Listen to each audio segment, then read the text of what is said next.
नमस्कार, dust fragrance YouTube channel में आप सभी दर्शकों का हार्दिक स्वागत है। और आज हम हैं पुष्कर फेयर में और जो शख्सियत हमारे सामने बैठे हैं उनसे जानते हैं हम उनका परिचय। वैसे तो मारवाड़ी अश्व जगत में इस फेस को काफ़ी लोग बखूबी जानते हैं और कौन सा घोड़ा आपके पास है ये भी जानते हैं, पर स्टिल कुछ नए लोगों के लिए जो कि पहली बार क्लिक करते हैं या घोड़ों में नए हैं, ज़्यादा नहीं जानते हैं, उनके लिए चैनल का फॉर्मेट है कि आप अपना थोड़ा सा परिचय बताएं सर, और फिर बताएं कि अभी हम कहाँ पे हैं और आप कहाँ से हैं, थोड़ा सा प्लीज़ बताएं। नमस्कार जीतू बना जी। आपका बहुत बहुत स्वागत है हमारे पुष्कर मेले के दड़ों के टेंट्स में। दड़ों के टेंट्स। हाँ, तो क्योंकि यहाँ जी, जी, टेंट जी। पे है तो टेंट ही कहेंगे, हमारा जी। स्टेबल तो वहाँ है। पीपाड़ा का बेस कैंप लगा हुआ है यहाँ हाँ, पे। हमारा बेस कैंप। जी तो यहाँ आपका स्वागत है। जी और मेरा नाम है भंवरसा जी। और मेरे जो घोड़ा है उसका नाम है द सम्राट। द सम्राट। जी जी। और स्टेबल का नाम है विजय स्टड फार्म। विजय स्टड फार्म। जी। तो भंवरसा पीपाड़ा के नाम से आपको सब लोग जानते हैं हाँ, ज़्यादातर। पीपाड़ा मेरे गांव का नाम है और मैं वही लगाता हूँ भंवरसा पीपाड़ा। जी जी जी जी जी। जी। तो कब आए सर पुष्कर फेयर में, आप कब पता पुष्कर रहे? फेयर में वैसे तो देखो ऑफिशियली तो 4 दिन हो गए और यूं जो दिवाली के दूसरे दिन से यहीं। हाँ, रोज। बाकी ऑफिशियली हम घोड़ों के साथ यहाँ 4 दिन। जी जी जी जी। मतलब उससे पहले ही आके रहा नहीं जाता है मेला हाँ, करीब। वो फिर वो दिवाली वाली पूजा हुई उसके बाद नहीं रहा जाता, बस पुष्कर चलो। मेले के डेट आई और फिर धड़कने चालू हो जाती है। बिल्कुल बिल्कुल। पुष्कर की तो कहे तो हमारे तो आज बहुत सारी कुछ रिलेशन में शादियां हैं और हम लोगों को बुला रहे, घर वाले का जाओ शादी में तो जाना है, ये करना है। हम लोगों को मन नहीं हो रहा कि यहाँ से मेला सही बात से है, घर चले जाएं। मेला छोड़ के घर जाएं। सही बात है, क्योंकि रिंग भी हो चुकी है लेकिन फिर भी वो मन बस यही है कि यहीं। घोड़ों वालों के लिए तो यही सबसे बड़ी शादी और सबसे बड़ा त्योहार है। घोड़ों वालों के लिए पुष्कर एक तीर्थ है, तीर्थ घोड़ों का तीर्थ भी है। वैसे तो तीर्थ स्थल पुष्कर है ही, लेकिन सभी घोड़ों का तीर्थ भी पुष्कर ही है मेरे हिसाब। पुष्कर ही है, सही बात है। बिल्कुल। तो आपसे तो वैसे पुष्कर, आप तो वैसे भी जुड़े हुए हैं पुष्कर से, आपकी पुरानी चीजें बहुत सारी जुड़ी हुई है पुष्कर से। बचपन यहीं से बचपन बीता है आपका। बिल्कुल। तो अभी बात करते हैं हम सर सम्राट की। सम्राट की क्या एज लगभग हो गई है अभी? ये 8 साल का हो गया। 8 साल का हो गया है। इसकी क्या पैडिग्री थोड़ा बताएं मदर फादर साइड से। ये शायर इसका है काला कांटा। जी। कांटा है जो इसका आलीशान का, राइट। आलीशान है तूफान का। जी जी जी। और अब इसकी मदर साइड चलते हैं तो इसकी डैम जो है वो है पीहू थी और उसका शायर मणि घोड़ा है। ओके। जो हमारे बिलाड़ा में रहा था, फिर बाद में रोहित से अभी हनी विर्क भाई के पास पंजाब में चला गया। ओके। मणि किस लाइन से हो गया था? वो है देवराज रनिया की जो माँ है पारसमणि, पारसमणि और हीरा हाकवा का बेटा। Okay okay. तो उसकी बहुत स्ट्रॉन्ग ब्लड लाइन है उस घोड़े की। फिर उससे वो ही जीन पीयू में, तो वो बहुत स्ट्रॉन्ग लाइनेज का। इसकी डैम और शायर का दोनों साइड बहुत आ स्ट्रॉन्ग। हीरा आकवा कहीं ना कहीं अली बाबा से कनेक्ट करता है कहीं? अब या इतना मेरे को ओके ओके ओके, डिटेलिंग नहीं पता। ओके। हीरा हाकवा जो जसोल वाला घोड़ा बाद में जो घोड़ा जानने लगे। हाँ, जसोल वाला हीरा जो। जी जी जी जी। Okay okay. और डैम साइड इसका जो फादर साइड है इसका, वो तो आलिशान लाइन हो ही गया। हाँ हाँ, तूफान की 4th जनरेशन हो गई है। तूफान की 4th जनरेशन। Okay okay. तो इसमें बहुत सारे खून है, क्योंकि जो काला कांटा उसकी डैम जो थी वो ये है, क्या नाम उसका, अपने पंजाब में, तो वो सुल्तान कावेरी जी। सुल्तान की। तो इसमें सुल्तान का भी है, मणि का भी है, आलिशान का भी है, तूफान का भी है। ये सारे कई घोड़ों का मतलब जी मिक्सर है इसमें, काफी सारा मिक्सर नहीं कह सकते उसको, ब्लड है इसके अंदर। ब्लड है सबका। हाँ। तो अभी बात करते हैं सर इसके, ये इससे पहले आपके पास कौन से बड़े अच्छे घोड़े रहे या फेमस घोड़े आपके पास, आपके स्टेबल्स में रहे? मेरे स्टेबल में देखो सब, मैंने शुरुआत 2010 से मैंने खुद ने अपने हिसाब से की थी। पहले देसी नॉर्मल घोड़े थे घर में। जी जी जी। उसके बाद वो हम लोगों ने पढ़ाई करना कम कर दिया, इसलिए सारे बेच के हमें मतलब अजमेर पढ़ने के लिए भेज दिया गया था। तो फिर हम पढ़ाई कर रहे थे, फिर पढ़ाई वढ़ाई छोड़ कर फिर वापस 2010 में मैंने घोड़ी खरीदी। और इसकी डैम, सम्राट की डैम कोई। तो 2010 से आप कंटिन्यू कर रहे हैं? हाँ, 2010 से कंटिन्यू कर रहे हैं। ये भी घर पे ही पैदा हुआ। ओके। तो ये होम ब्रीड हो गया आपका? होम ब्रीड है। क्या स्टोरी है इसके कांटे को कांटा जब रणसी गांव में था जी, उस टाइम, तब मैंने अपनी घोड़ी रणसी ले जाके कवर करवाई और वहाँ से फिर ये अपने घर पे। ओके। तो ये फर्स्ट फोल है आपकी डैम उसकी? नहीं, सेकंड फोल है। एक फीली थी वो अभी कहाँ पे? वो छूट गई। छूट गई है। Okay okay. तो अभी इसकी बात करते हैं सर, इसकी प्रोजेनी की, इसके कैसे बच्चे पैदा कर रहा है, कहाँ पे इसके बच्चे तो आप सलंग जो कह सकते हैं ना सलंग, हाँ, बहुत ही जोरदार बच्चा, बेहतरीन रिजल्ट, 100 विनर, टॉप क्वालिटी के, स्ट्रॉन्ग बॉर्न। एंड उसके साथ साथ आज की बात करें, अभी आज अकलूज महाराष्ट्र में एक शो चल रहा था, उसमें इसका बच्चा फर्स्ट आया। ओके।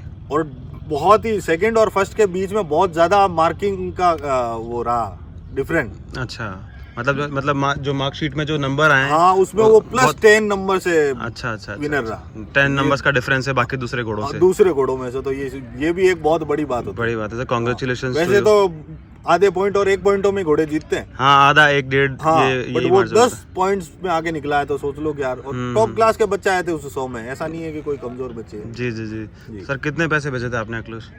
भाई साहब, पैसे होते ना तो मैं भी अभी अकलूज होता अपने घोड़े के साथ। अच्छा। तो घोड़ा पहुंचा है जी। नहीं देखो, डेफिनेटली बहुत खुशी तो होती है, जैसे अगर आपका घोड़े का नाम आपसे जुड़ा है, आपका नाम घोड़े से जुड़ा हुआ है, तो घोड़े से रिलेटेड जितने भी इसके रिजल्ट्स हैं, कहीं कुछ नाम करेंगे, कहीं अच्छा ब्रीड करेंगे या शोज में विनर बनेंगे, तो डेफिनेटली आपका नाम जुड़ा ही रहेगा। So that's very big thing for you and congratulation. तो अभी इसकी प्रोजेनी, जैसे अभी आप, अगर मैं आपको बोलूँ कि आप इसके 5 कोई अच्छे नाम घोड़ों में अगर आप काउंट करवाएं, फिलीज और कोल्ट्स सब मिला के, तो आप इसका सबसे मतलब स्टार्टअप आपके फेवरेट्स, आप वैसे तो सभी अच्छे होंगे डेफिनेटली। नहीं, बट अभी इसके ठान जो सबसे उम्र दराज बच्चा हुआ ना, वही अभी तक 2 दांत ही हुआ है जी। तो ज्यादा बड़े बच्चे हुए नहीं है। अब वो मार्केट में बाहर निकल रहे हैं, आ रहे हैं। तो वो नवाब साहब स्टार्टअप ठान में ही था। ओके। तो उस नवाब साहब हो गया, एक कुंवर सा करके है, प्रतापगढ़ बॉर्डर पे, बहुत टॉप क्लास का बच्चा है। वो भी 16-17 महीने का हुआ, अगले साल से वो भी फिर सब जगह चैंपियन बनना उसको भी डेफिनेटली। हाँ, और फिलीज में अभी आज आपने देखी होगी तो रणसी गांव स्टेबल पे एक पंचकल्याण फिली खड़ी थी टॉप क्लास की। जी जी। वो आज सेल होके पंजाब चली गई जी। और अपने तारी भाई के पास एक टॉप क्लास की फिली सम्राट की खड़ी है। तो बहुत सारे फिलीज है, महाराष्ट्र में भी कुछ है, गुजरात में भी कुछ है। तो मतलब बहुत ही अच्छा प्रोजेनी प्रोड्यूस कर रहा है घोड़ा। जो वो अभी बच्चा आज जीता, वो प्रदीप भाई ने हमारे महिपाल साहब से परचेज किया था, तो वो 700-800 में विनर है। ओके, बिल्कुल। 13 महीने का बच्चा था, उसको रिंग में लगाया, तब से वो विनर बनता जा रहा है। तो सर मैं इसी से जुड़ी हुई इसी से जुड़ा हुआ एक सवाल आपसे करना चाहता हूँ कि प्रोजेनी, जैसे कोई घोड़े की प्रोजेनी है, वो किस पे आधारित, मतलब ये अभी क्या इस पे बेस्ड है कि ये इतना अच्छा ब्रीड कर रहा है या इतना अच्छा इसकी प्यार है? डैम साइड, इसका साइर साइड, जो उनके जीन पूल है ना, वो बहुत स्ट्रॉन्ग थे ना, तो उसकी वजह से ये आगे। Okay okay okay. तो डैम का बहुत इंपॉर्टेंस है किसी भी घोड़े के रिजल्ट्स में, कैसे आते हैं? का भी होता है, सायर का भी होता है। सायर का होता है, वो तो दोनों ही होता है। ओके। इसके बच्चे बहुत हाइट वाले, बहुत खूबसूरत हो रहे हैं। Okay okay okay. तो कहीं ना कहीं कांटे का भी इसमें रोल है। देखो, कांटे का है, कांटे की माँ का है, कांटे के बाप का है, सबका रोल तो है। दादी नानी सब उसका सारी प्रोजेनी पिछली सारी जीन पूल उठा के ये रिजल्ट्स में डालता है। बिल्कुल। Nice nice nice. तो क्या सर फीस स्ट्रक्चर क्या है इसका? फी क्या रखा हुआ है? फी 71,000। 71,000। हाँ। तो अगर कोई बोले कि मुझे सिर्फ कंसीव करवा के दो फॉर श्योर, तो क्या उसका क्या चार्जेस? फिर वो सिचुएशन उस टाइम, क्योंकि मैं 2 घोड़ी से ज्यादा अपने स्टेबल में स्टेबलिंग नहीं करता हूँ। किसी भी इंसान की 2 घोड़ियां मेरे यहाँ स्टेबलिंग है, तो उसके बाद तीसरी मैं उसकी नहीं करता हूँ। Okay okay. और अगर स्टेबलिंग कराते हैं ना, तो मेरा वो 20,000 होता है मंथली उनका, और डॉक्टर का फीस नहीं लेते उसमें। Okay okay. तो सर आप घोड़ा लेके पधारे थे सर पुष्कर, तो आपने रिंग में क्यों लगाया घोड़े को? मैं रिंग में तो शौक बिल्कुल भी नहीं है। अच्छा, रिंग का शौक नहीं? Okay okay. और अपने घोड़े को अपनी इस पवित्र धरती पे एक बार लोड करवा के ले जाने का एक वो हमारा शुरू से वो एक सिस्टम रहा है। तो बस इस पवित्र धरती पे घोड़ा थोड़ा घूम भी लेगा इस बार, घोड़े की जगह चेंज हो जाएगी, धरती पे लोड कर ली, बस ये शुद्ध होगा। जी जी। बहुत ही नाइस है, बहुत अच्छा है सर। तो रिंग्स में ज़्यादा शौक नहीं है आपको उतारने का। सो व्हाट अबाउट सर, ये इसका एक, इसको रिंग में क्या उतारे? इसके बच्चे रिंग में जीत रहे हैं। जब बच्चे जीतने लग जाए तो बाप को शांति करके बैठ जाना चाहिए। सर आप इसका बहुत ही एक इसका खास बच्चा जो पुष्कर में ही है और इसी के टेंट में इसी के साथ खड़ा हुआ है। बिल्कुल। हाँ, वो उसके बारे वो उसका तो नाम लिया ही नहीं सर आपने। अरे हाँ, वो तो देखो, वो बच्चा बहुत टॉप का है। कल रिंग में लगा था वो बच्चा जी जी, और बहुत लास्ट तक वो फाइट करता रहा। हो सके कुछ लक, और बाकी मतलब काफी जनता ने इसको अप्रिशिएट किया कि ये टॉप 3 में है। लेकिन कुछ लक है वो कह सकते हैं। अनसेटिस्फेक्शन तो देखो अब ये तो रहता ही है। ठीक है कि भाई, बट इसने लास्ट तक फाइट किया। हाँ सही बात। आप भी मेरे हिसाब से वहीं थे, तो मैंने मैंने कवर किया इसके मतलब डेफिनेटली सर। रणसी में भी ये गया, वहाँ पे भी बहुत सा प्रेजेंट किया, तब तो लेकिन छोटा था थोड़ा सा ये उस टाइम, बहुत छोटा था। और अभी इसने बहुत अच्छे कोर्ट से, बहुत सुंदर कोर्ट से इसने कम्पीट किया, बहुत अच्छा था। मस्टैंग बहुत अच्छा कोल्ट है जो कि हमारे दक्ष बना के पास पुष्कर फोर्ट में है, मारवाड़ सेडल्स। बिल्कुल मारवाड़ सेडल्स। तो सर अभी इसका क्या प्लान है सर आगे? आपको इसको मतलब क्या चाह रहे हैं इस घोड़े से आप? मतलब इसको आगे फ्यूचर में भी आप इसको शोज में नहीं उतारना है? सिर्फ नहीं सिर्फ इसको ब्रीडिंग के लिए आप यूज करेंगे? सिर्फ ब्रीडिंग के लिए। और जो ब्रीडिंग के घोड़े होते हैं ना, वो शो में क्या करना उनको, तो उनको जो अच्छे बच्चे आ रहे हैं तो उससे अच्छा है।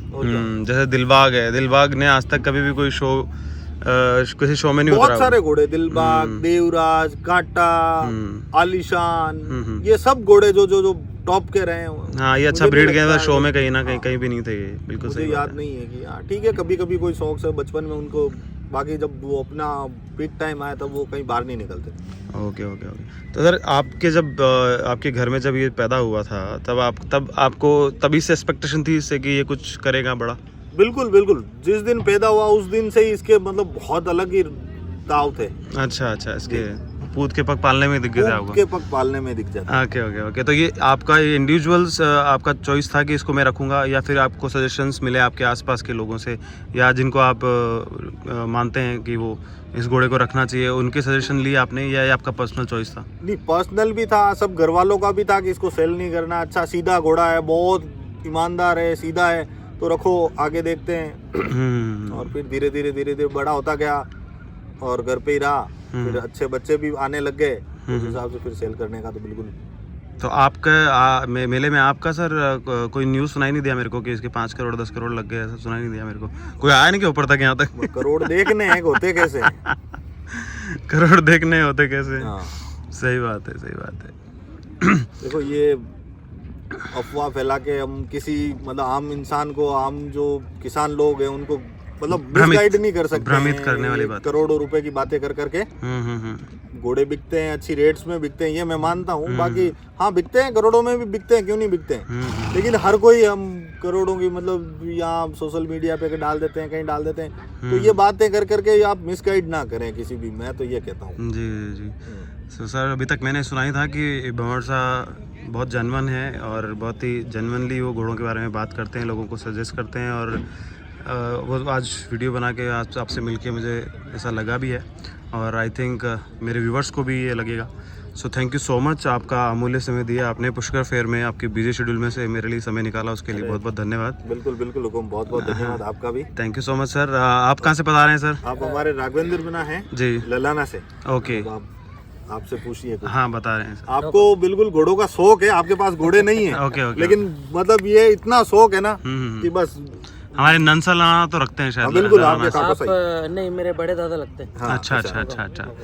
तो आपको शौक नहीं है घोड़े रखने का? नहीं होगा, मुझे शौक नहीं। ओके। घोड़े देखने का शौक है? घोड़े देखने का शौक है, पुष्कर फेयर आते रहते हैं दादा के पास में। बाकी घोड़े रखने का शौक नहीं। बहुत अच्छा। सर आप बताएं आपका परिचय थोड़ा। आप मेरे परिवार में ही दादोसा लगते हैं जी, मेरे ग्रैंडफादर मतलब परिवार में ही हैं जी। दादोसा लगते हैं। और आपको घोड़ों का बहुत शौक है, पहले आपके पास घोड़ी थी, बाद में इन्होंने सेल कर दी, लेकिन हर साल पुष्कर मेले में 7 से 8 दिन आप हमारे साथ ही रहते हैं। ओके। और इतना घोड़ों का शौक है, गाँव में भी जब सुबह उठते हैं पहली चाय अपने घर पे और दूसरी चाय घोड़ों के साथ ही पीते हैं हमारे साथ। तो हम लोग मतलब शुरू से बहुत, और इनमें अच्छा नॉलेज भी आप लोगों में, तो हमें इनसे सीखने को भी मिलता है। Thank you sir. आप लोगों के सानिध्य में हम बुजुर्गों के रहते हैं, तो हमें अच्छा लगता है कि भाई अच्छे सीनियर हमारे साथ रहे। तो ये चीज़ है। और चैनल वैसे तो बिगिनिंग में मुझे आपसे इंट्रोडक्शन करना चाहिए था, बट थोड़ा सा चेंज करके मैंने लास्ट में पूछा, इसलिए अरे लोगों को थोड़ा सा क्यूरियोसिटी रहे कि कौन लोग बैठे हैं पास में और क्यों बैठे हैं। नहीं, सही बात है। आप ठाकुर साहब दशरथ सिंह जी नाम है आपका? जी बिट्टू। हाँ, thank you sir, thank you so much, thank you so much. आपका नंबर देना चाहेंगे सर आप? नंबर आप नोट कर लीजिए, प्लीज। 9588 जी 78 जी 903। जी, थैंक यू। Thank you.